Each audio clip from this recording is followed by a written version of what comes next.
धान की फसल में पीलापन आ गया तो आपकी पैदावार घटने वाली है।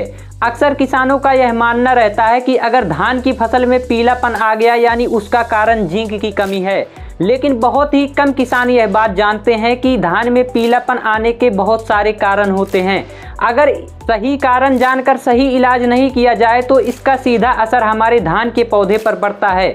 धान का पौधा छोटा रह जाता है, उसमें कल्ले नहीं निकल पाते, फुटाव नहीं हो पाता, यानी बालियां सही से नहीं बन पाती है और ओवरऑल अगर आप देखेंगे तो इसका सीधा इफेक्ट जो है हमारे प्रोडक्शन यानी कि पैदावार पर पड़ता है। इसलिए किसान साथियों, सही कारण और सही जानकारी लेना बहुत ही ज़्यादा ज़रूरी है, जिससे आप खुद यह सुनिश्चित कर पाएँ कि हमारे धान के पौधे में कौन सी पोषक तत्व की कमी है और हम उसे कैसे सॉल्व कर सकते हैं, यानी उसे कैसे दूर कर सकते हैं उस कमी को। इसलिए किसान साथियों, सही कारण और सही जानकारी जानना बहुत ही ज़्यादा ज़रूरी है। तो वीडियो को अंत तक जरूर देखना। आगे बढ़ने से पहले मुझे जान ले, मेरा नाम है शहजाद और आप देख रहे हैं हमारा YouTube channel help in farming. हमारी और आपकी मुलाकात होती रहेगी, इसलिए अगर आपने अभी तक हमारे चैनल को सब्सक्राइब नहीं किया है तो अभी कर दें, साथ में बेल आइकॉन को भी प्रेस कर दें जिससे हमारी आने वाली वीडियोस को मिस न कर सके। तो चलिए वीडियो शुरू करते हैं। पहला है किसान साथियों, नाइट्रोजन की कमी। जी हाँ, अगर आपने सही मात्रा में नाइट्रोजन का प्रयोग नहीं किया, अपने खेत में नहीं डाला है, तो सबसे पहले यही कमी हो सकती है कि नाइट्रोजन की कमी से जो धान का पौधा है वो पीला पड़ रहा है। उसको जानने के लिए किसान साथियों, आपको धान के पौधे को देखना है और धान के पौधे में जो निचली पत्तियां होती है, जो लोअर लीव्स होती हैं, यानी जो एकदम नीचे पाई जाती हैं, जो एकदम पुरानी पत्तियां होती है, जो शुरुआत में निकलती हैं, वो पीली पड़ने लगती हैं। अगर ऐसा है किसान साथियों, तो इसका सीधा मतलब है कि नाइट्रोजन की कमी है। अगला है किसान साथियों, जिंक की कमी। अगर जिंक की कमी है तो बगल बगल का जो पार्ट है, यानी लेफ्ट का पार्ट और राइट का पार्ट, वो हरा रहेगा और बीच का जो पार्ट है जो नस जैसा बना होता है, ऐसे कुछ इस तरह से, वो क्या होगा किसान साथियों, वो पीला होता है। अगर ऐसा है तो जिंक की कमी है।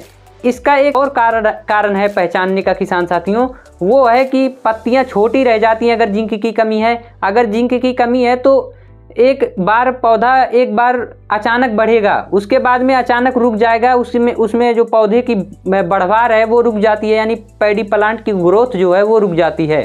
तो जिंक की कमी को पहचानने का दो तरीका है। पहला तो यह है कि पौधे की ओवरऑल बढ़वार अचानक रुक जाती है। दूसरा यह है कि पत्तियों का जो बीच का हिस्सा होता है, जो नस जैसा बना होता है, वो पीला रहेगा और बगल का जो लेफ्ट साइड और राइट साइड का जो हिस्सा होता है कुछ, वो हरा रहता है।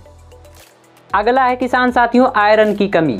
अगर किसान साथियों आयरन की कमी को जानना है तो फिर से आपको धान के पौधे से एक पत्ता तोड़ना है और पत्ते पर जब आप देखेंगे तो जो बीच का हिस्सा है वो हरा रहेगा और किनारे किनारे वाला जो पार्ट है, लेफ्ट साइड और राइट साइड वाला और टॉप का जो हिस्सा है, वो क्या होगा किसान साथियों, पीला पड़ जाता है, जिससे आप यह पता लगा सकते हैं कि इसमें आयरन की कमी है।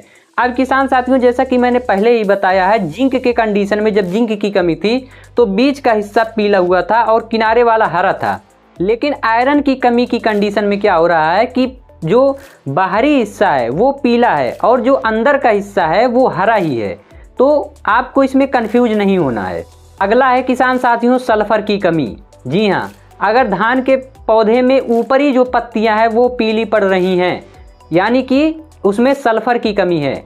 जैसा कि मैं पहले ही बताया हूं कि अगर नाइट्रोजन की कंडीशन में देखा जाए, अगर नाइट्रोजन की कमी है तो जो नीचे की पुरानी पत्तियां हैं वो पीली होती हैं, लेकिन अगर सल्फर की कमी है तो जो ऊपर की पत्तियां होती हैं, एकदम जो नई नई निकली होती हैं, उसमें हल्का हल्का पीलापन आने लगता है। मतलब नाइट्रोजन की कमी जितना नहीं पीला होगा उसका आधा ही रहता है, लेकिन यह पता लगने लगता है कि अब धान में किसी न किसी पोषक तत्व की कमी है। तो अगर यूपर जो नई पत्तियां निकल रही हैं, अगर उसमें पीलापन आ रहा है, यानी कि उसमें सल्फर की कमी है। तो सबसे पहले हमने जाना था कि यूरिया की कमी के लक्षण क्या हैं। तो किसान साथियों, अगर यूरिया की कमी है तो आपको 30 से 35 केजी प्रति एकड़ आपको यूरिया का प्रयोग करना है, तभी पीलापन जो है वो जाएगा।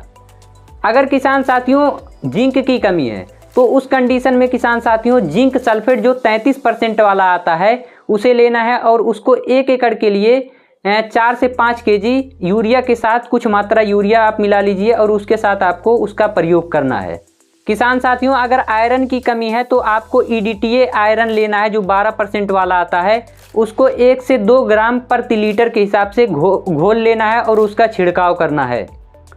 वहीं किसान साथियों, अगर बात करें सल्फर की कमी आ रही है, तो सल्फर की कमी अगर आ रही है तो आपको 4 से 6 kg 90% वाला जो सल्फर आता है उसे लेना है और उसका प्रयोग 1 एकड़ में करना है। यानी 4 से 6 kg आपको लेना है। 5 भी ले सकते हैं, 6 भी ले सकते हैं, 4 भी ले सकते हैं।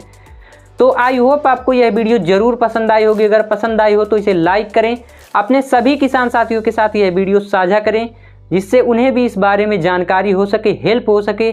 मैं मिलता हूं आपसे एक और नई वीडियो के साथ। जय जवान जय किसान।